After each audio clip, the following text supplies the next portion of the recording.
How you doing?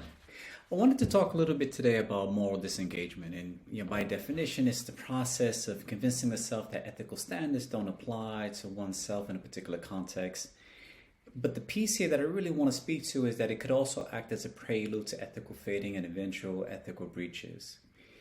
To put it into context, moral disengagement will sometimes show up, whether it's conscious or unconscious, in environments where we feel like we're being stepped on. So let's say if you're working within an organization and it fits the definition of toxic, you're very likely to be able to convince yourself that it's okay to work in a silo mentality or to isolate people because they're difficult to work with, yada, yada, yada, yada, yada.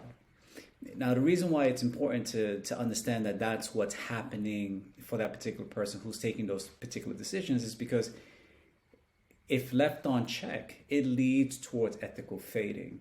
And this is tricky because even morally competent, high character people can fall into the pattern of ethical fading. And the challenge there is you slide into ethical breaches. There was a great book by the late Clayton Christensen about how will you measure your life. And he was talking about some of his old colleagues from his time studying at Harvard University, some who went on to become CEOs and captains in industry. And one in particular was the CEO of Enron. And he recalls this particular gentleman as not being somebody he thought he could predict would be the kind of person who would have done the kind of things that brought down Enron. It's not so much that ethical breaches is the thing that most of us are guilty of. It's the steps in between that cascade into it. And so you want to look at ethical breaches as the eventual snowball of that small snowflake coming down a mountain that creates this avalanche.